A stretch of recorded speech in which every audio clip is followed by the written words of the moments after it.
Welcome to Live Breathe Film, episode 123. You're here with Doug and Murph. Thank you for joining us. Today we'll be running through the widely discussed New York Times top 100 best films of the 21st century list.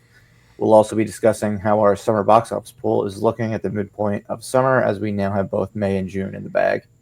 Lastly, for some more fresh content, check out the latest installment of our yearly film series, only on YouTube.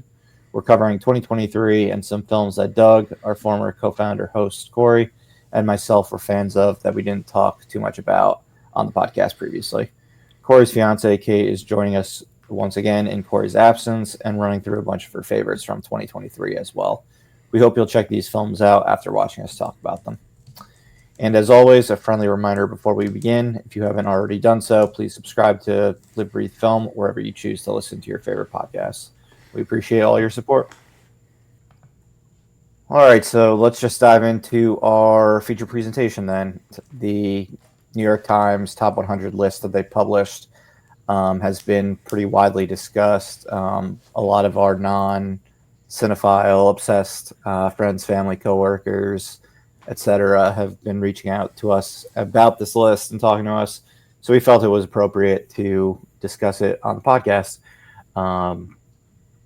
And it's a pretty interesting one. The way it was compiled was more than 500 influential directors, actors, and other notable names in Hollywood and around the world voted on their 10 favorite films, or the films they considered the 10 they considered the best released since January 1st, 2000. And from that point on, New York Times turned it into a top 100 list. So it didn't look like anyone's lists were ranked or anything from 1 to 10. So it seems like in order to make it, you just had to be on a lot of lists. So the number one movie would have just been on the most lists, which makes it, I guess, a little different than if people had ranked the movies individually. I mean, it definitely makes it different. But it also leads to a more diverse list. Yeah, Doug. I was just going to say, it would have been like more interesting, I guess, if everyone had to rank their own top 100 or top 50. Just to get a little bit deeper in the bench. Mm-hmm. Yeah, it may be a whole different beast that way. But what we did get were an eclectic mix of 100 films from the past 25 years, for sure. And we'll dive into some interesting statistics and whatnot as we discuss this list. But they're also going to be doing a subsequent list, which should be very interesting to see, which are the readers' favorite films or best films of the 21st century. So users can submit their own top 10 lists, and then the New York Times will be publishing that as well in the near future. By the time this episode goes up, it'll probably be up. And it'll be interesting to see just how different they are. Whether there's a lot of, if Zack Snyder's Justice League makes it onto the top 100, or if it's mostly people that read the New York Times and are like cinephiles that actually do fill out the poll, or whether it's hijacked from another community and it's a very different list. So I'm excited to see that. But for now, we can look at what the people in Hollywood had to say. And anything else, Doug, that you wanted to say before we sort of jump into it? And you can, if you have an idea on the best way to start the dialogue, by all means, you can kick it off. I mean, are there any surprises to you on the list? I think for me, what do you think about the ranking? Like, does the ranking make sense to you? If you were going to rate 1 to 100, do you think the top movies listed here are what you would expect to be towards the top? No, I wouldn't say for me they were, at least like at the very top. What I did find interesting was the New York Times writer who, I guess, started this entire thing, did expect the number 1 and 2 movies to be what they were. He just expected them to be in the opposite order. I don't know if that was because he had already seen a bunch of the submissions come in. It was like, okay, 1 and 2 are clearly going to be Parasite and Mulholland Drive in that order or the opposite order, or if you thought this prior to and sending everything out. I'm interested. I would have to imagine there is some biases that go into some of the rankings based on current events and things like that as well. I'd be interested to see if they had done this poll in 2024, whether a David Lynch film ended up in the top two spots, or if his passing had something to do with Mulholland Drive being the number two ranked. Um, I I mean, quite honestly, I've never seen Mulholland Drive. I Um, have. I was definitely too young to have seen it. I would need to give it a rewatch, just because the second yeah, half just went in a direction that I just didn't get. but like a David Lynch movie being a number two movie is just surprise. Like I could see maybe one of his movies being top 100, but top two is just kind of shocking to me. And then I've seen Parasite, I mean, maybe on my top. Parasite won a ton of Academy Awards. That's a difference between like these two movies, and which is also Yeah, interesting about the list is there are a lot of best picture winners that are nowhere to be found, or movies that won Best Director and the big acting awards, etc. Mulholland Drive did get Academy Award nominees, like David Lynch was nominated at the time, so it was definitely well regarded the year it came out. But Parasite won like all the big awards, so that's what like makes those two different. And it's also way newer. I mean, it's only 6 years ago. yeah, yeah. I mean, Parasite definitely won a lot of awards.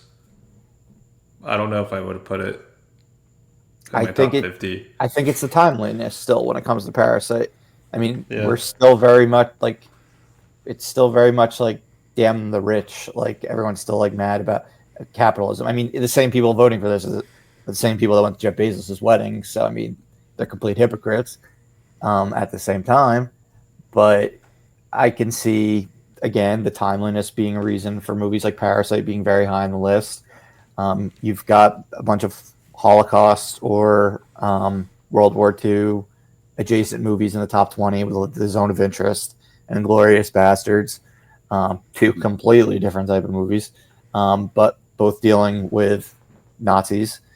Um, there were multiple movies with LGBT protagonists in the top 20. You got Moonlight at number 5, Brokeback Mountain at number 17. So right there, Best Picture winner at number 5, and one that arguably should have won Best Picture in 2005 at number 17. yeah. Crash did not make the list, uh, which was the one that beat it.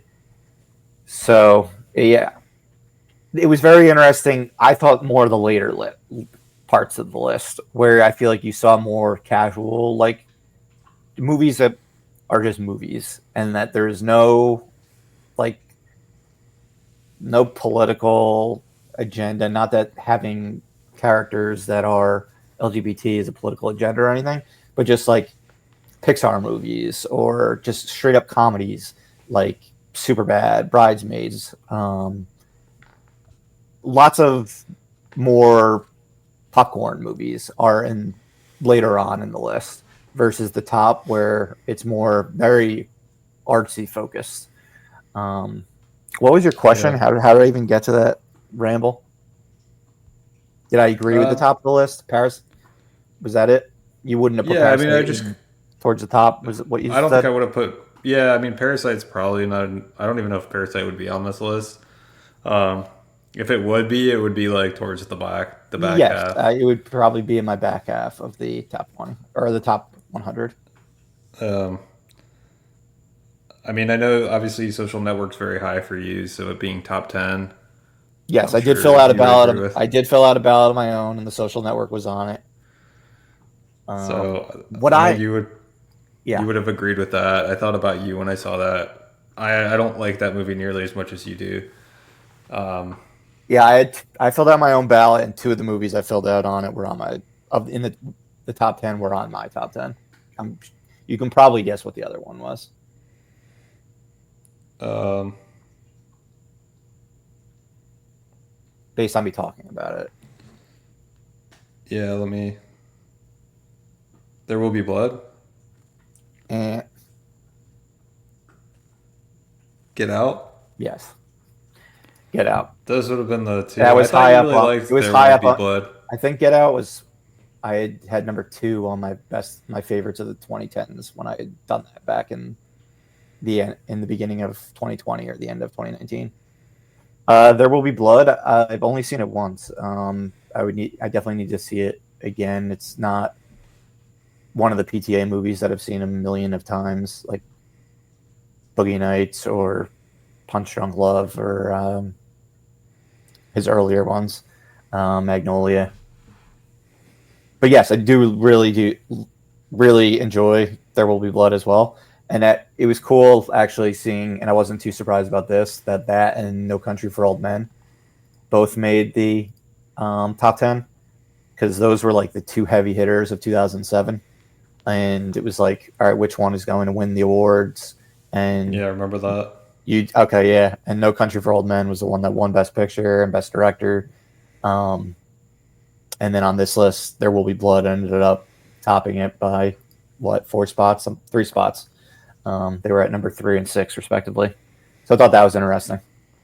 Yeah. And then the fact that Zodiac, movie criminally underlooked in 2007, ended up being in the top 20 was pretty cool to see.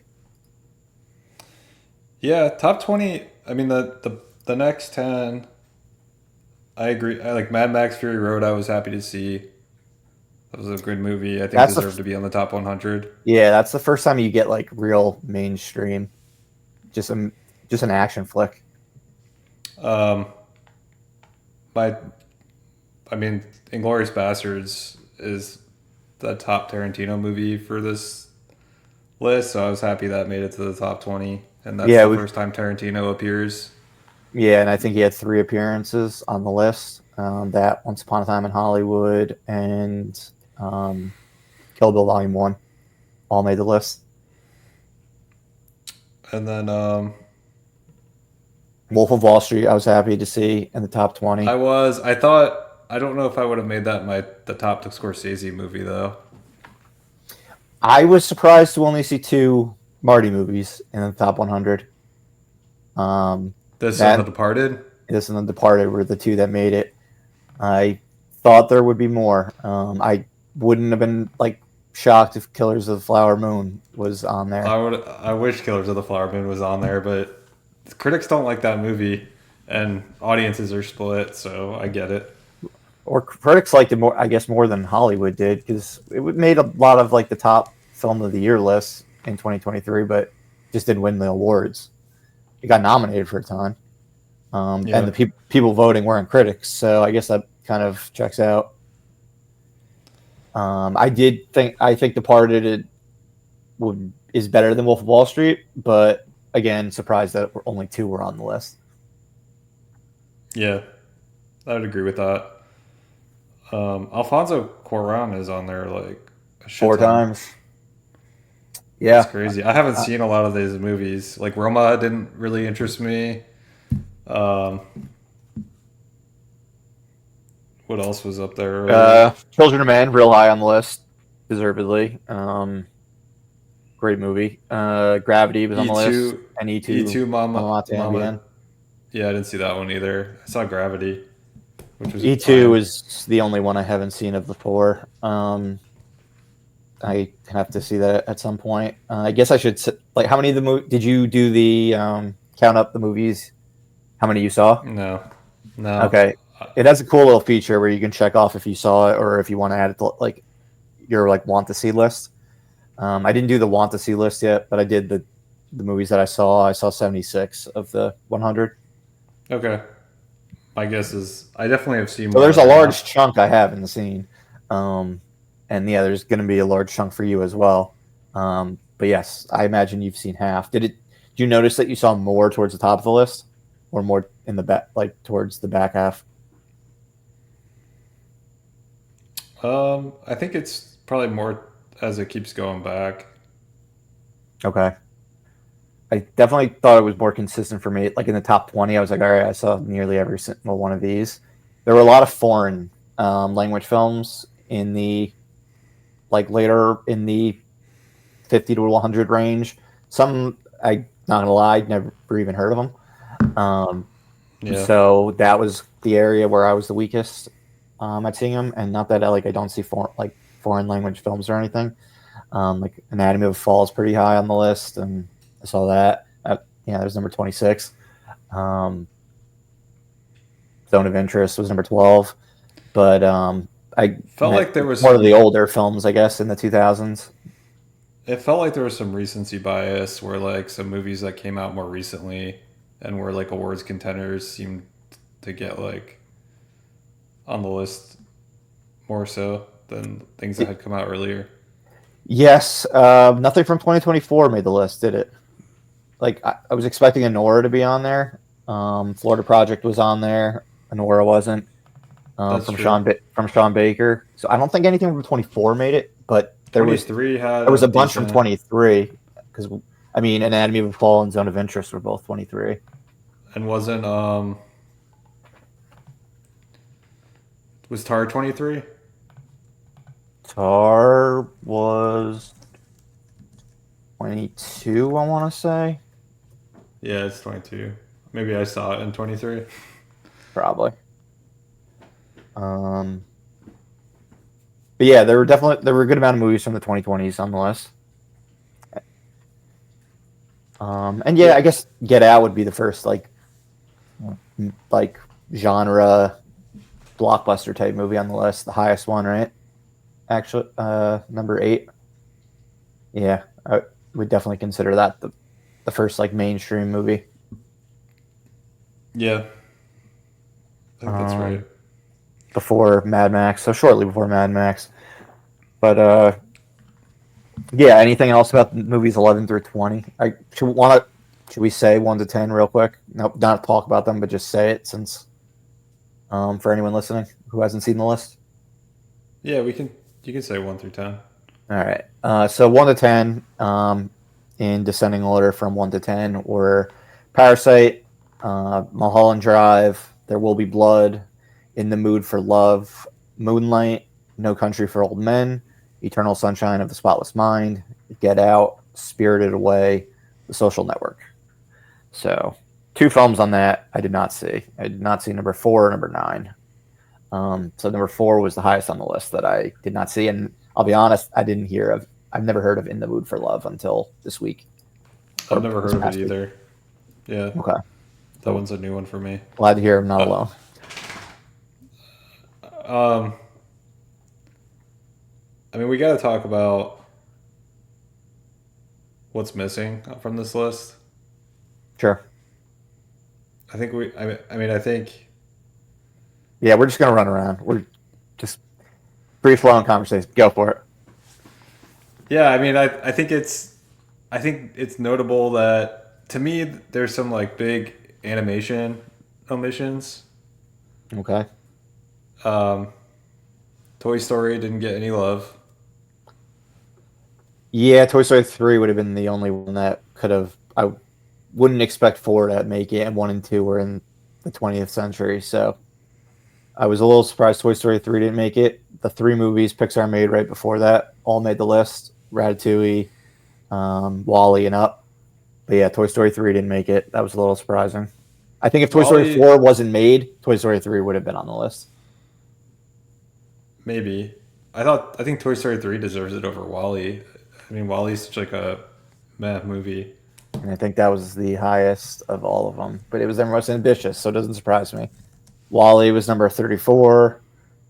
Um, Up was Up was number 50, and Ratatouille was number 73. The Incredibles not making it kind of surprised me as well. That's true. We got 2 superhero movies on the list. If we were to get 3, I would have expected that to be number 3. Either that or Spider-Man 2 from some of the more nerdy industry folks in Hollywood. But again, I mean, they're limited to only 10 movies, so it's tough to make it on it. So I guess we could talk about the superhero movies that made it as well. The Dark Knight and Black Panther were the 2. No surprise that Dark Dark Knight Knight. was on it pretty high, number 28. Black Panther was number 96. So the MCU's appearance was much later than Batman. But what Yeah, other superhero movies or animated movies would you have thought should have been on here, or were I you mean, surprised weren't on here? Into the Spider Verse should have definitely, in my opinion, been on the list. Um, Which covers I both think, brands. yep, superhero and animated.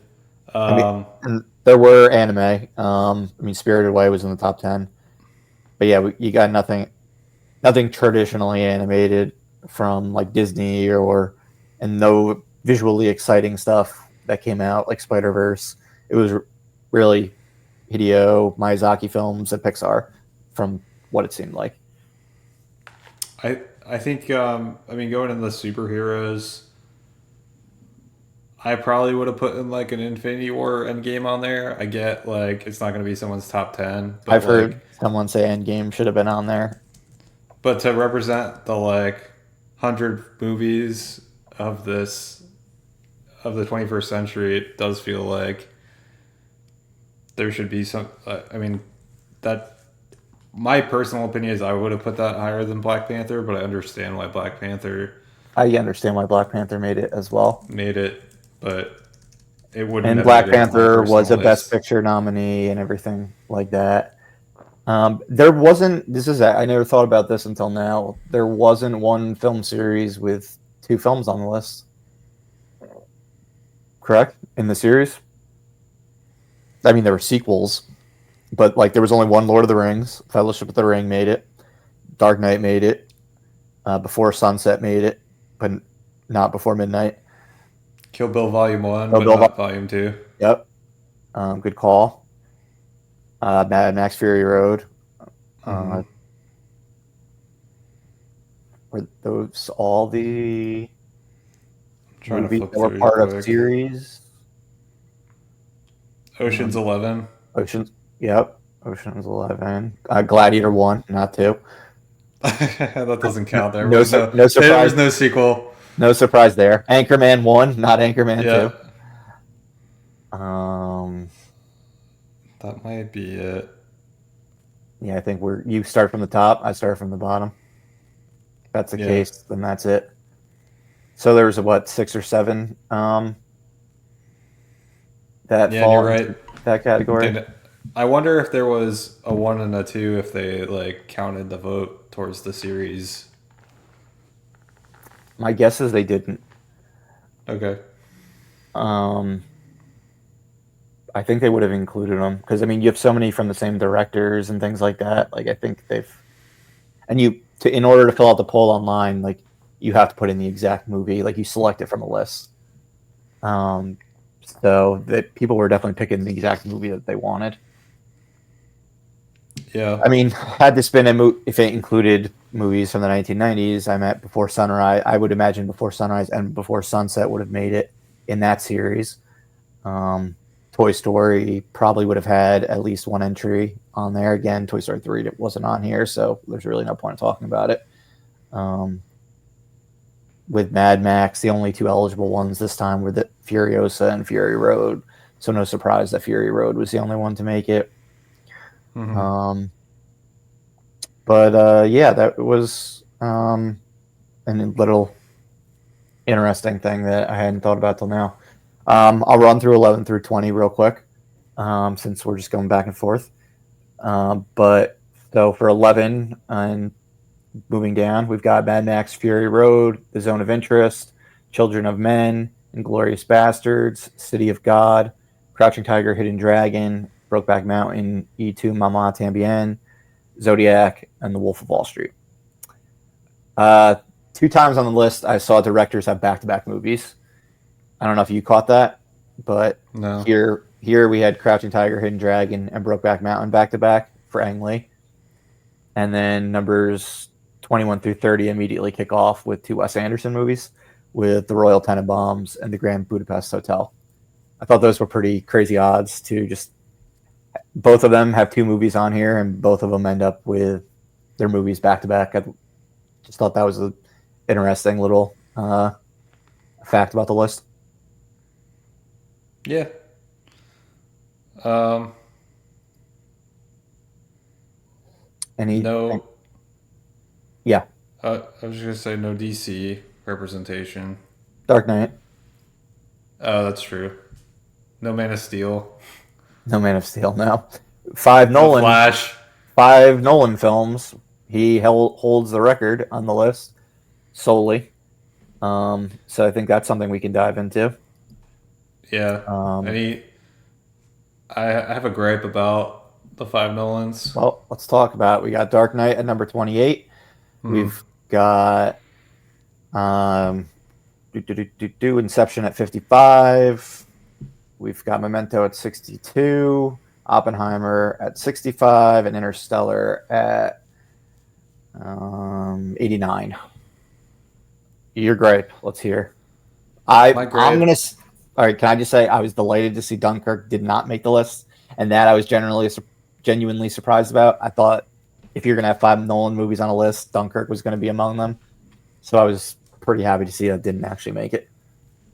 I didn't actually expect to see Dunkirk, but I guess that movie has a lot of love. I guess. I saw it on Josh Safdie's list, I think it was, because they had some of the people's top tens on there, and so I did see Dunkirk did make some lists. But okay, we talk about Nolan. There's a glaring missing movie Oh, okay, from this list. I know what you're talking about. Where the hell is The Prestige? Yeah, I wasn't surprised to not see the Prestige on the list. I wasn't surprised either, It just but doesn't get like, talked about. well, I don't understand why. I don't know. It came out right before Nolan became a mega superstar, and It came out after Memento. yeah, but he was like an indie like superstar at that point. Like his movies in between Memento and Dark Knight, like don't really get talked about. Like you don't really hear people talking, like critics and people talking about Insomnia, Batman Begins, or The Prestige, as much as like just general cinephiles and Nolan fans talk about like Batman Begins and when it comes to his Batman movies or The Prestige. Because yes, you and Corey all had The Prestige super high on our Nolan best of list when we did that the summer of Oppenheimer.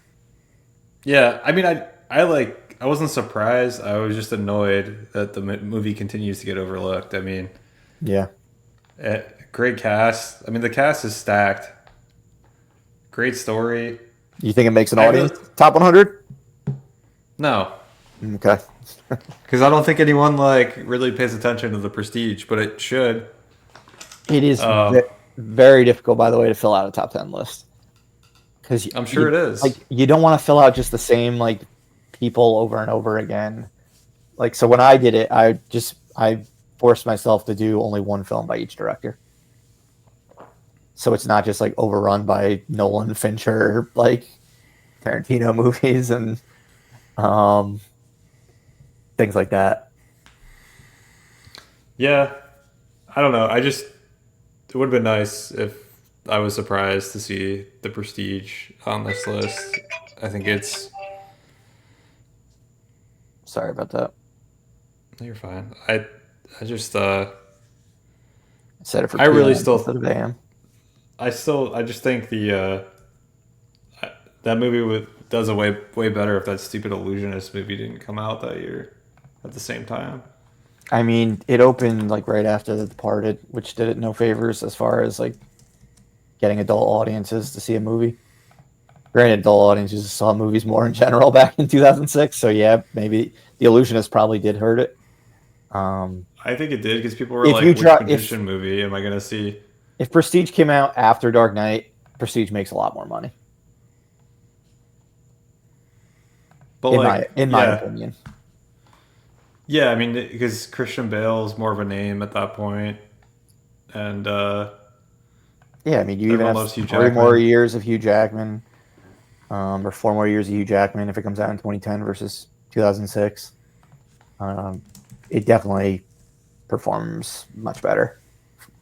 The Prestige with from the director of The Dark Knight above it with Christian Bale in it makes way more money in 2010 than 2006. Yeah, Uh, but like, and then, yeah, Scarlett Johansson's a bigger name yeah, at this no, point. I mean everyone's a bigger name. Michael Yeah, Caine's just a bigger name too. Like yeah, literally everyone is bigger. Andy Serkis. Um, I guess David Bowie's the only one who doesn't get bigger at that point. Um, but all right, What numbers 20 through do you have? yeah Any? Do you have any thoughts? I mean, are you okay with on the Nolan the movies. on the Nolan movies? Surprise, Dark Knight was the highest. Surprise, none of them were higher than 28. But not surprised that he had the most movies in of any director. Um, Yeah, I'm not of, surprised in that either. and I'm surprised that Dunkirk wasn't one of the five. The fact that Interstellar made it over Dunkirk, I would say, would be the most surprising of the five movies, because I'm not surprised Dark Knight, Inception, Oppenheimer, or um, what is the one I'm forgetting? Dark Knight, Inception, Oppenheimer. Memento. Oh, or Memento. I'm not surprised those four made it. So if you were gonna say, "Hey, Murph, what five movies of his made it?" I would have guessed Dunkirk over Interstellar, and then I expect to see Interstellar very high on the readers' top 100 when that comes in. I feel like Interstellar got more popular ever since that like song became a hit on Instagram. Maybe. Um, I don't remember I people mean, there are loving Interstellar as much as. a lot of space movies on here. Well, at least two: Gravity and Interstellar, which came out in back-to-back years. Yeah, I think that's it for space, right? Maybe I'm not gonna. Wally, I guess technically. Wally counts. Yeah, Wally counts. Um, there could be others, but 21 through 30. You got the Royal Tenenbaums, the Grand Budapest Hotel, Boyhood, Her, Phantom Thread, Anatomy of a Fall, Adaptation, The Dark Knight, Arrival. That's the other space movie. Lost in Translation, because I do always dump in Arrival with the space movies of the 2010s. So the only one that really didn't make it was The Martian. Those movies I always kind of like lump in together. They all came out right around the same time.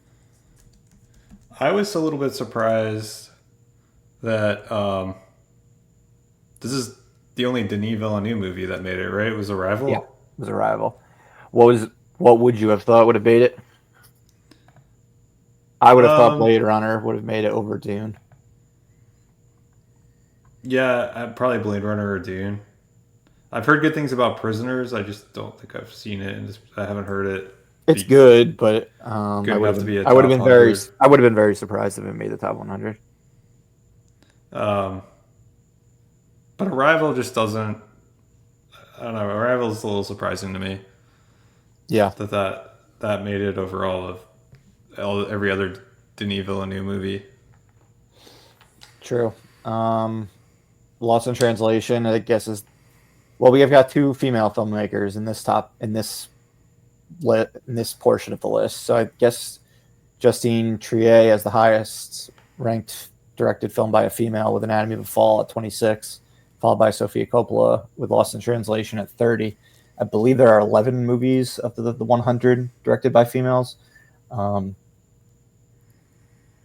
which do you think that's higher or lower than you would have expected going in? Higher. Me too.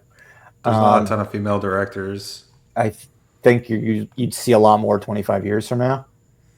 Um, I mean, we had Lady Bird follows up on the next batch of 10 from Greta Gerwig, but yeah, I think people are going to be like, I can't believe there were only 11 movies, but there just aren't anywhere near as many films directed by females, and especially not until the last like 10 years.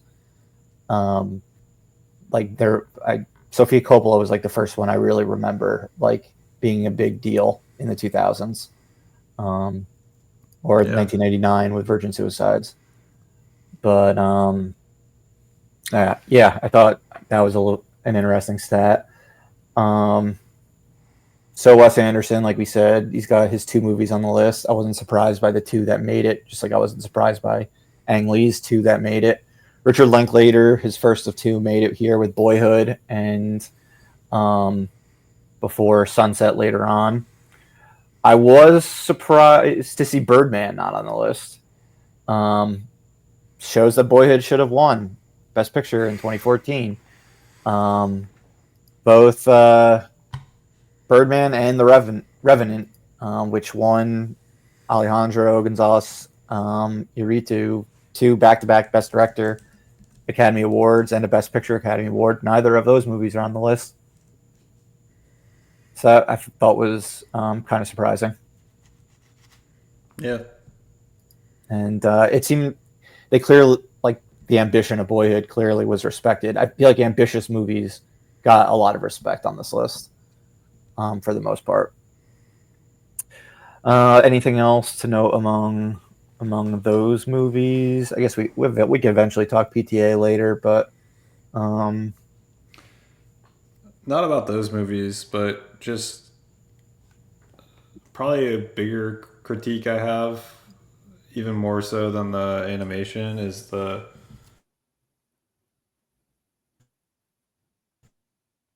you're getting cut out. horror. Sorry, Doug, you got cut Am I out. good now? What was your biggest critique outside of the animation? My biggest critique outside of animation was there's almost no horror on this list. No, it's Get Out and anything else. I don't know. I think it just might be Get Out. I think you might be right. Under the Skin, does that? Under the Skin's, I guess you could say adjacent, but it's really an alien movie. I wouldn't call it a horror movie. It's a genre movie, but there was definitely a lot more representation by comedies and and mainstream comedies than there was by horror. There was like serial killer movies with Zodiac. Let the Right One In at number 70. I would say that's an absolute horror movie.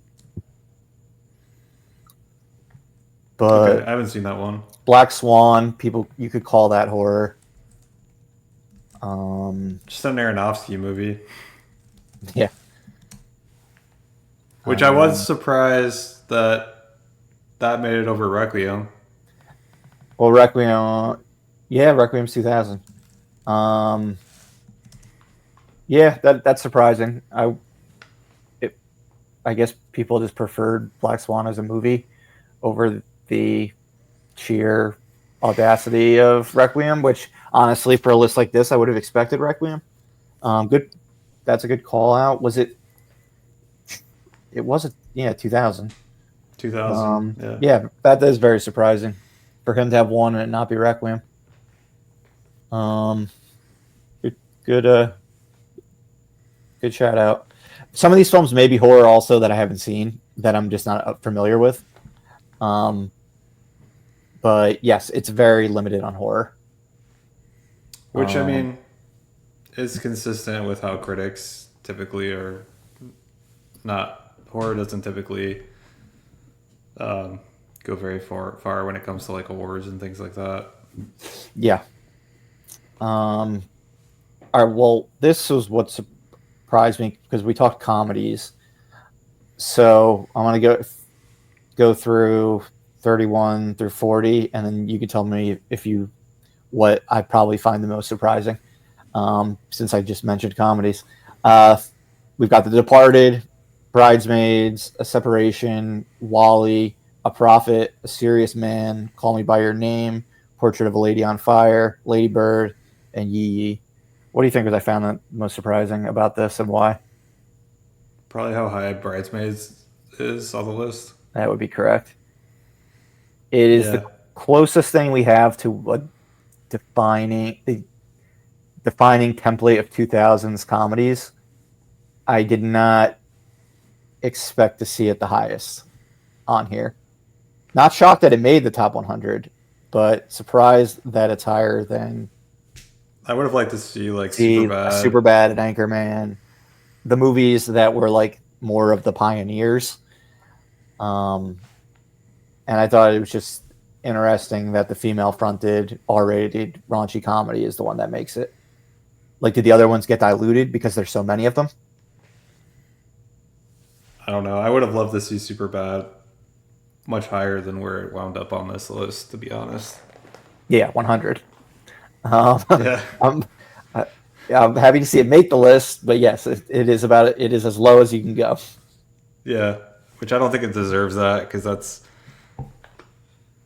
I mean, to me, Superbad is one of the best comedies of the 21st century. So Yeah, so for me, what I'm thinking is that there were just so many of those broy from the guy who brought you these type of movies for people to choose from, and they all kind of hurt each other, and then Bridesmaids kind of stood alone as that R-rated female comedy film.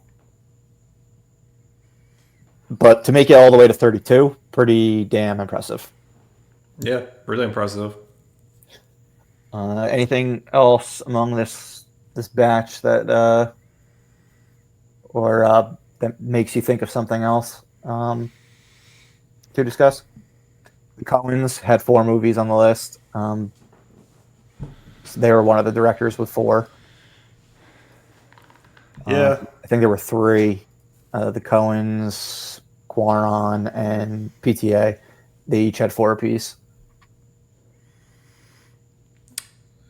yeah. I mean, I was. I don't think so on this list. This part portion of the list. I don't know what Yee is. Yeah, I didn't know what that one was either. But I guess just something to note because the fact that the Coens and PTA are both represented on here, and they both had 4. It, the directors 3 and up were Fincher, Tarantino. They each had 3. PTA, Coens, and Quaron with 4, and Nolan with 5. That's what 9, 13, 17, 20, 23 movies from 6 directors. 7 if the Coens count as 2. That's a massive chunk of the list, over a fifth, Yeah, just from essentially 6 directors. yeah, and I think like I wouldn't be surprised if as this list ages, like let's say it gets taken like 15 years from now, 20 years from now, I could see like Denis Villeneuve having a bunch more movies. Like I could see him having a couple more movies. Yeah. Speaking of Denis, um, there's no Bond on here. I mean, Denis Villeneuve is going Oh to be yeah, directing like Bond. in general. Yeah, I mean, it wouldn't have shocked me to see Skyfall. I did think about that when reading the list earlier. There was no like Bond, Mission Impossible, Bourne. I honestly would have expected to see a Bourne movie probably more than any of the others, just because of how much it changed the game in with its filming shaky cam technique in the 2000s. United 93 wasn't on the list either, right? No, That is kind of surprising to me that it didn't make it. I would have expected one of those Greengrass movies to have made it. to me, like Casino Royale should have made it. Yeah, Skyfall. Casino Royale would definitely be my pick. Skyfall just was such a massive movie. I feel like it just gets whether because of the 50th anniversary, the theme song, um, bringing in Money Penny and Q, just Sam Mendes, Roger Deakins. It just felt like more of an event. So I wouldn't. That's why I would have expected Skyfall over Casino Royale. But yes, I personally prefer Casino Royale as well. Yeah, like if I was, I could see Casino Royale making my top list. Okay. Um, just because I love that movie, and it really that's where they kind of like changed the game as Bond. Yeah. Um, none of your speaking of Daniel Craig, none of your Then Kentucky Fried Craig made it to the list. interesting note though, only one streaming movie made it. Because I mean, I'm Glass Onion talking was about streaming. Glass Onion, yeah, obviously. Yeah, we're talking about the Knives Out movies. Romo is the only streaming movie to have made the list. Okay. Everything else was a theatrical film. So yeah, I mean that shows how much they respect Alfonso Cuarón. The fact that he was even able to get a streaming movie on the list where nobody else was able to. Yeah, Uh, he got a lot of love. yeah, absolutely. Um, we could do 41 through 50. We have Amelie, The Master, Old Boy, Once Upon a Time in Hollywood, Moneyball, Roma, since we were just talking about it, Almost Famous, The Lives of Others, Before Sunset, and Up. So Wally and Up made it on back-to-back top tens. We have a Tarantino film with Once Upon a Time in Hollywood. Corey would have been delighted to have seen Old Boy and Once Upon a Time in Hollywood back-to-back on the list at Yeah, 43 and 44. Moneyball's a little surprising, but I like the movie. Yeah, and the Moneyball is a really good movie. But yeah, I would say it's surprising, especially how high it is. Um, Yeah, I mean, we've got is Sorkin wrote that and Social Network. I believe those are the only two movies of his in the top 100. If I'm not mistaken. I mean, high, like very high movies at 45 and number 10. I doubt the Social Network Part 2, which he'll be directing, will make it. None of the movies Aaron Sorkin has directed has made it. yeah, I don't think so. I don't think Um, so at all. but yeah, I don't think anything else of note pops up in my head here. Um, so No. 51 through 60, we've got 12 Years a Slave, The Favorite, Borat, Pan's Labyrinth, Inception, Punch Drunk Love, Best in Show, Uncut Gems, Tori Erdman, and Whiplash. Uh, I was surprised to see Borat make the top 100 initially, but then the more I thought about it, I'm like, no, cultural phenomenon. Um, kind of changed the game as far as like that shock comedy mockumentary form. We also have another mockumentary in that same top 10 with Best in Show. Um, but yeah, Borat was one of those like, okay, R-rated mainstream guy comedies that everyone quoted in the 2000s. Yeah, still weird that this is higher than Superbad, but I'm gonna say that about every I comedy. Yeah, I mean, I think again it has something different, and that's what makes it higher. Yeah. Um, And it's Pan, political. Pan's Labyrinth doesn't really do anything for me, but I know people love that freaking movie. Never Um, seen it. Guillermo del Toro, Yeah. Spanish. Has he had any? That was his only movie on the list, right? Yes, that's the only one I remember seeing for Guillermo del Toro. And Um, Yorgos Lanthimos only had one on the list. I was surprised that The Favorite was the one. I was expecting to yep, see something else. like Poor Things or something. I expected Dogtooth to be the one. I thought the industry people would have like chomped on the bit for that one. Foreign language film, provocative. Um, but yeah, Best in Show was a nice surprise to see a mockumentary comedy. Um, Yep. Whiplash, obviously, I was happy to see. La La Land didn't make it. Moonlight made it. So I guess the Academy got that one right. But I I guess. was actually surprised not to see La La Land in the top 100. And then you have the Safdie brothers making it with fucking anxiety-inducing Uncut Gems. Yeah, I know they both participated in the poll. I'm not surprised to see this make it. We'll see in 25 years how things hold up. Interesting that both Adam Sandler comedies, or both Adam Sandler dramas, his most acclaimed ones, two films apart, Punch Drunk Love at 56 and Uncut Gems at 58. So he got his represented twice. I mean, clearly Adam Sandler should be doing more dramas because they are pretty well acclaimed films when he steps into that sandbox.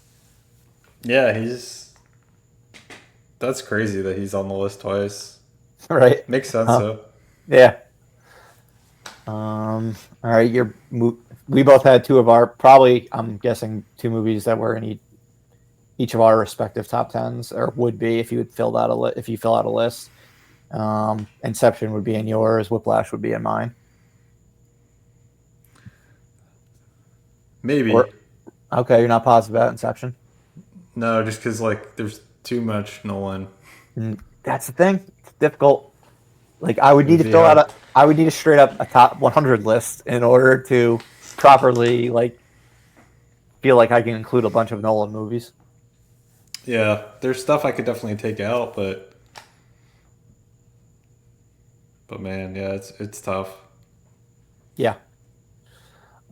And we did get a Best Picture winner in this one with 12 Years a Slave because there are only so many of those. Gladiator, 12 Years a Slave, Moonlight, um, a few others that I believe I am just not thinking of that made the list. But all right, 61 to 70, Kill Bill Volume 1, Memento, Little Miss Sunshine, Gone Girl, Oppenheimer, Spotlight, Tar, The Hurt Locker, Under the Skin, and Let the Right One In. Kill Bill Volume 1, were you surprised to see that over Django Unchained? Because if you're talking, No, we had three movies from Quentin on the list. I would have expected Django over Kill Bill. I don't think so. Because would I put Django over Kill Bill? Yes. I would expect though audiences. Kill Bill was just such an iconic movie. Yeah, The yellow jumpsuit, Uma Thurman, like and it's just like I guess it's you too could, big. yeah, and you can probably say Django is too similar to Inglorious Bastards. So if you have to pick one, Inglorious Bastards is the one to go, or is the one to pick, um, which was why it was so high on the list. But Yeah, yeah, I would. I mean, I guess, and also if you're going to pick one Kill Bill movie, I'm not surprised it's the first one because Kill Bill had one Volume One has the the huge fight scene in Japan. Um, it is Japan, right? I didn't screw that up. yeah, it's Japan. Yeah. Okay. Um, absolutely epic scene and the most iconic, and the yellow jumpsuit, which is what Uma Thurman is iconic for, like her Yeah, look in those two movies. Um, but yeah, we got more Fincher and Nolan comedy represented with Little Miss Sunshine. I saw this entire top 10 actually. There were only so many of them where I saw all 10 movies, and this was one where I did see all 10. Spotlight and The uh, Hurt Locker on here, both won Best Picture. I didn't see Spotlight or Let the Right One In. Okay. Were you? Oh, no Avatar. Were you surprised not to see Avatar? Not surprised, but if I think of top movies of, or if I was doing like a top 100 list, Avatar would definitely be on there. But not surprised. It's not known for its story, and so I don't think. But like what it did for 3D, it feels like it should be represented in Yeah. some way, shape, or form. But I get why people aren't putting it on their top 10 lists. Yeah, for what it did for the industry, would like that. It's deserving in that regard, just straight up. But yeah, I think what you're saying as far as the movie, the storytelling and stuff like that, didn't Yeah, I mean, necessarily people make fun of live like up. the how basic the script is, especially that first movie. Yeah, exactly. Um, but yeah, as you can see, I mean, the movies are definitely getting, even though we got some Best Picture winners, they're definitely getting more audience friendly, I would say, at this point, especially in this next 10. I'll just start with here. I mean, when you start a top 10 list with Ocean's 11, that's like as audience friendly as it gets. Yeah, But you got Ocean's 11, Carol, Ratatouille. So you got Pixar again, The Florida Project, Amour, Oh Brother, Where Art Thou, Everything Everywhere All at Once, After Sun, Tree of Life, and Volver. So a mix of highbrow and mainstream. I was delighted to see After Sun make the list of I a was movie too, from the but 2020s. yeah, you and I both really like that movie. Kind of surprising that it would make a top 100 list. I didn't really feel like that movie got love and it was nominated, but I don't know a whole lot of people have seen that movie. I feel like the people who love it, they really love it, and like it gets high on their lists. I I think though with like kind of similar to how I feel about Tar, even though I don't like Tar and I really like After Sun. I got to imagine like 10 years from now, like no one's gonna remember After Sun or Tar. I will agree with Tar. I won't agree with Aftersun. I think Aftersun is going to build a audience as time goes Okay. on, and I think Tar is going to be respected, but not like it's just going to be respected for the Kate Blanchett performance. I could be very wrong, um, but and it will also depend on how Charlotte Wells' career pans out. If she turns into be like a superstar, because this was like her big debut, um, the movie's legacy is going to only grow. But I mean, you've got here the Daniels had their Best Picture winner, won so many awards, similar to Parasite with Everything Everywhere All at Once, and Yeah, and I love that movie, so I was happy to see it. yeah, so another big awards, Best Picture movie there. Again, I was surprised an award didn't make it. We do have the Florida Project on here for Sean Baker. Um, Surprised Incredibles didn't make it, but we do have Ratatouille. Um, so What do you yeah, think and each about? Pixar movie was a different director. Also, yeah. What's up? It has nothing to do with this list of movies, but like Shaun of the Dead and like the Hot Fuzz, and Shaun of isn't the that kind of Dead. weird? I submitted that in my top 10. It's kind of weird that those movies didn't get that any love on this list. Um, yeah, I just don't think it's the right people filling out these ballots. Is my Okay. guess. I mean, I would expect if any of those movies were going to be on it, it would be Shaun of the Dead, just because it just seems like it's the most widely known. Also, the oldest of the bunch, the first one among the Edgar Wright Simon Pegg trilogy. But yeah, if you were going to get a British comedy on this list, which is about as American as British comedy can get, I would have expected to see like a Shaun of the Dead or a Hot Fuzz on here. So solid thing to bring up, Doug. But yeah, Ocean's 11 that delighted me seeing on the list. I'm like, this is just like a perfectly made popcorn movie. Um, so to see it make it was super cool. And was it the only Soderbergh movie? I think so. Yeah. Very weird. Um, would have like I would have expected like Traffic or which was a Best Picture nominee, something different. Um, like he won Best Director for Traffic, if I'm not Yeah. mistaken. Best or did Ang Lee win for Crouching Tiger 2001? Yes, no, Steven Soderbergh won for Traffic. So that nice surprise though to see Oceans on here. 81 through 90, Black Swan, The Act of Killing, Inside Llewyn Davis, Melancholia, Anchorman, The Legend of Ron Burgundy, Past Lives, The Lord of the Rings, The Fellowship of the Ring, The Gleaners and I, Interstellar, and Francis Ha. Um, I didn't see a lot of these movies. yes, the bottom 20 was probably where I didn't see the most movies. Obviously, happy to see Interstellar. She talked about Past Lives. Was fine. I think there's a little recency bias there. Um, Fellowship of the Ring. It's my least, not my least favorite, but I like the second one better. Yes, we're like, it's so, people's rankings of Lord of the Rings are so interesting to me. Um, Fellowship of the Ring, probably the most critically acclaimed. Return of the King, the most awards um, won by far. Two Towers, the one that like I hear just a lot of people, normal people say that's my favorite, and I agree with you. Two Towers is my favorite. It's got like the Um, best battles and everything going on. Like it's got the coolest stuff. yeah, but it seems like just the Fellowship of the Ring kicking off the series. That's their like it has the Some most people, mythology like dropped on you, built the so, world.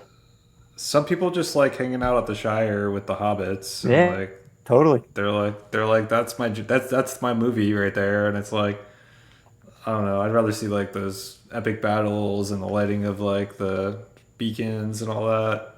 Yeah, So but we yeah, didn't get any Hobbit movies, no Harry Potter movies. A lot of the big franchises of the 2000s did not make this list at all. So will be interesting to see which ones make it onto the readers list, which ones have multiple entries in their series on the readers list. Um, Yeah, definitely excited to see if I how if different? the readers line up more with me than the Yeah, critics. definitely. Um, and then the final top 10, 91 through 100, we've got Fish Tank, Gladiator, Michael Clayton, Minority Report, The Worst Person in the World, Black Panther, Gravity, Grizzly Man, Memories of a Murder, and Superbad. Uh, I was super hyped to see my favorite Spielberg movie of the 21st century make the list Minority and be Report, represented. So happy to see it. I mean, it's low. kind I, of I, surprising to I me was actually. shocked that that was the one that made the list. I was fully expecting Munich if you were getting a movie from the 21st century or AI, even AI or Lincoln, Some one of people those like Ready three, Player One, or even but Catch Me If You Can. oh Um, yeah, I Minority, would.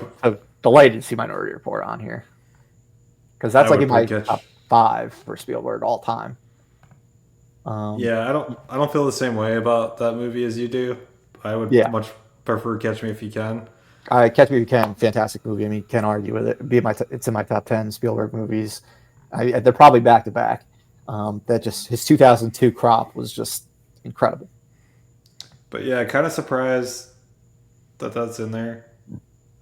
Just because I don't really doesn't really seem like a critically acclaimed. It's got its like cult following though, so I guess I'm not all that surprised that it made it in there. Now that I think about it. Yeah. Um, Well, I mean, I was surprised he only had one. I will definitely say that. yeah, I mean, if you're going to look at a top 100 of the 20th century, you're going to see a lot of Spielberg. Um, but it just shows like the difference between. I mean, maybe people are just like used to giving Spielberg stuff that like there's like like he's been represented enough, like similar to Marty with only two movies. It's like they're of the old guard. They're looking more towards the future and new styles and being like these directors kind of represent the last century. I don't know. yeah, Ridley Ridley Scott's only movie was Gladiator, right? On here. yep, yeah. That's his only one. I was actually really happy to see that Gladiator made it because it's such an Yeah, iconic movie. I was happy as well to see him make it. Um, Old school type of Best Picture winner to make the list. Very cool to see.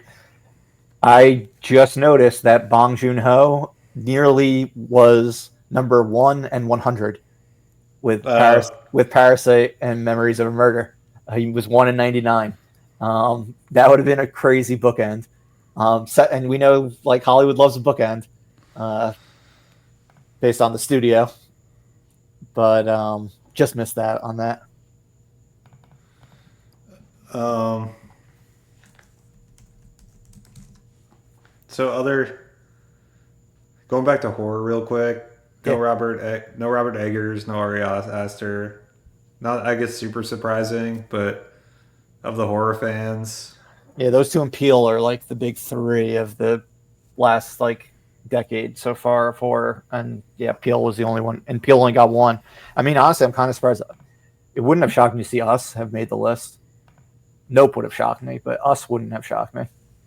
yeah, wouldn't I would Um, but maybe yeah, I'm kind of prefer. surprised not to have seen any Ari Aster or Robert Eggers.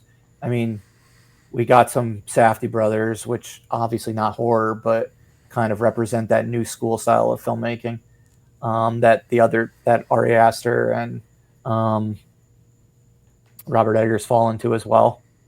That A24 style of filmmaking. Yeah, yeah, I could have seen like Hereditary or something making it.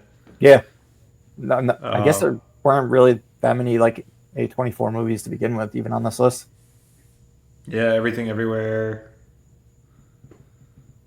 There were a few of them. Yeah. Um, any I guess omissions, any that we didn't mention that you were surprised, or whether it's a director or a film.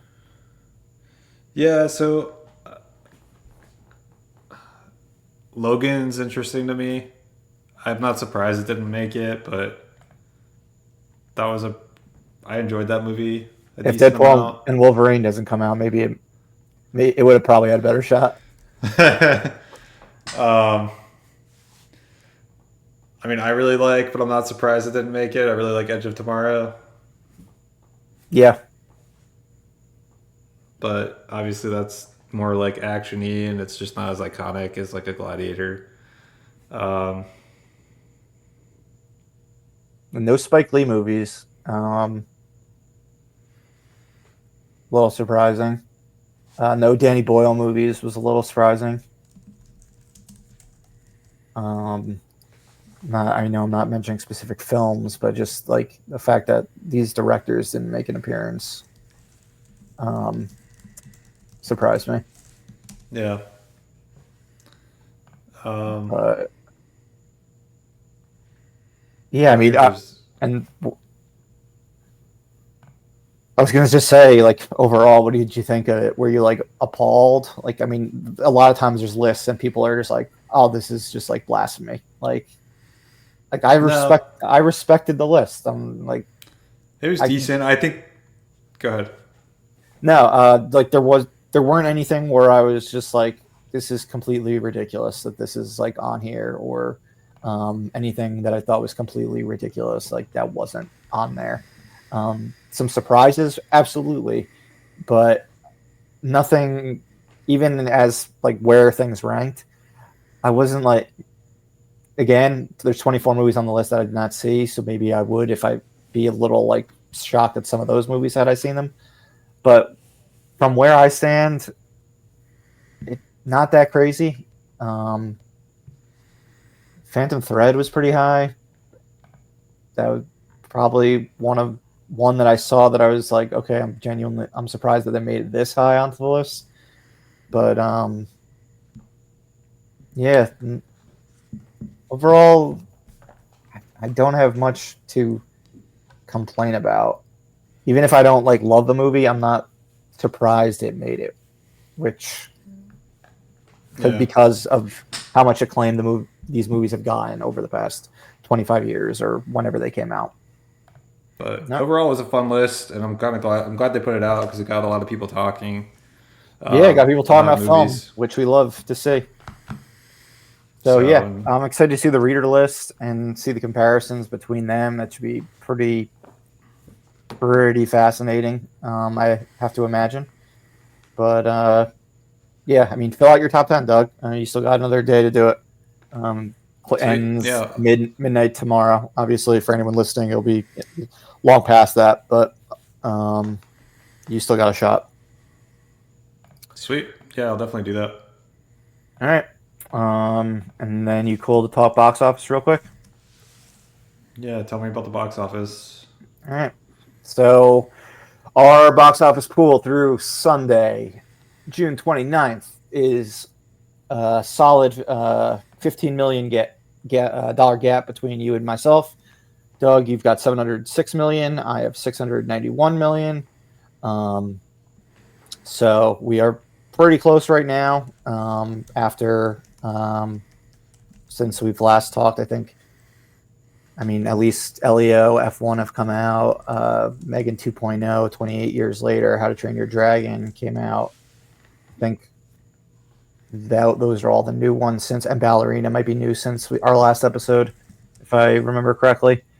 But yeah, I mean, we both have had hits and misses among our films since our new films and our carryover films from May. I mean, just looking at your films again, Final Destination, Bloodlines. I think I would have to say it was a best case scenario number for you. Lilo and Stitch just passed 400 million, so a nice solid live action rebound for Disney. Bring Her Back was that artistic not hit that we would have liked to see it make more money. Karate Kid Legends definitely underperformed. Was around like 50 million at this point. So didn't do the numbers we were necessarily expecting. Elio, Pixar just is dead in the water when it comes to having original live action hits. It seems like at this point they need to figure out what the heck's going on that front. Yeah, I mean lowest Pixar opening of Yeah, all lowest. time. Yep, of all time. Absolutely, absolutely crazy. You could. There's lots of reasons for it. We'll get into all of them, but it's disappointing to see where the brand has become. And then Yeah. F1, you just had a very nice opening weekend. The crowd pleaser should have a nice Fourth of July weekend hold at the box office. I think it will. I think it will too. I think Fourth of July is like just like the perfect time for that movie to like have the IMAX screen still. Yeah, it would either be you want it over Memorial Day weekend or Fourth of July, and you got it over Fourth of July. I mean, Jurassic World isn't taking any of its IMAX screens, so that's great for it. I mean, it'll probably still be on some other PLFs as well. Um, yeah, it should have a nice run ahead of it. And then as for myself, we've talked Thunderbolts. As far as Marvel originals, decent. Mission Impossible: The Final Reckoning still chugging along there. It looks like it'll be like close to a $200 million Mission Impossible film. Ballerina didn't do as well as I was hoping as far as expanding the John Wick world. That's at around 50 million. So similar to Karate Kid, those movies balanced out between the two of us. Um, How to Train Your Dragon crossed the 200 million mark. Definitely would have preferred to have seen it do a bunch better than it did, but it is still chugging along. I mean, it should make at least another 50 million. 28 years later, solid opening, opened 10 million higher than LEO. This past weekend was grossed less than LEO, and LEO felt pretty hard for an original animated film. So this movie is incredibly divisive, and I really just hope that Danny Boyle gets to finish and Alex Garland get to finish this trilogy, and that they don't just Sony and or whatever financiers don't just say no to the part three, because we know we're getting part two in January. Um, but yeah, it was unfortunately way too arty and um, different than what people were expecting for it to be a mainstream hit after its opening weekend. And Megan 2.0 just completely bombed, which was both, I guess, surprising and then not surprising when people talk about the fact that, well, it did completely change genres from like a horror movie to like a action movie. Like it kind of did the Terminator 2, but much more campy direction. So the hype just Yeah. wasn't there the way the first movie was. And I mean, it right now among our movies, it's whether it can make more than Bring Her Back to be the lowest grossing of the movies that we've drafted amongst the That's our crazy. 20 movies that we drafted. Yeah, I mean, Bring Her Back's like a $20 million movie, and Megan 2.0 opened to 10 million. So I don't know if that'll be able to make it to 20, because that's the type of movie that'll fall hard. Maybe Fourth of July weekend is the only thing that could probably help the movie from Yeah. completely tanking or crashing, like 70% in weekend two. But yeah, like I said, 15 million separating, but you now have the edge with F1. You definitely have an edge with your movies coming out. You still got Superman, the Fantastic Four, First Steps, The Bad Guys 2, and Weapons. I've got Jurassic World Rebirth. I Know What You Did Last Summer, Smurfs, and Freakier Friday. So I think you've got a massive edge as far as the movies you still have coming out, along with your holdover business. Um, so I do think the separation is going to start to become much more apparent in July, and then really settle in August. But Well, Jurassic I'm gonna get World's it. gonna. I'm gonna get ahead for a bit because of Jurassic World Yeah, Jurassic World's gonna give you a huge boost. for like a week, and then you have Superman coming out. So we'll see. We'll see. Yeah, the reviews Again, are decent enough for Jurassic World. yeah. I mean, at this point, it's like just people settling for a dinosaur movie. Like you're not getting a quality film like Jurassic Park. But if you're cool with just seeing a movie with in the Jurassic Park world that has dinosaurs doing crazy things, then it should do all right. But yeah, I mean, all three of the big movies, Superman, Jurassic World, and Fantastic Four, all have question marks to a degree with just how high they can go, but they should all be solid hits. The rest are just question marks in general on really how high they can go, Yep. but to a much lower degree. Yeah, I'd So agree with that. it's at least interesting that we're neck and neck at this point, I will say. But all right, anything else box office wise? No, no, I'm worried to see how Jurassic Park, how much money that gives you, because Yeah, I'm a little nervous about how high that one can go. yeah, I'm not too worried, but I mean, if I were you, I wouldn't be that worried, but that's fine. Um, for competition's sake, y'all say, yeah, Jurassic World, like it's got so much potential. When in reality, like its best days are behind it. Um, so all right, We'll see. yeah, I mean, we'll see where we're at when we do our next episode. I imagine we will be providing our mid-year recommendations for film and television in our next episode. Maybe we'll circle back for a brief discussion on the readers list for the New York Times. We'll see how things play out. But that's a wrap for today. Again, for more new content, check out our yearly film series segment for 2023 exclusively on YouTube. And this has been Doug and Murph at Live Breathe Film, signing off.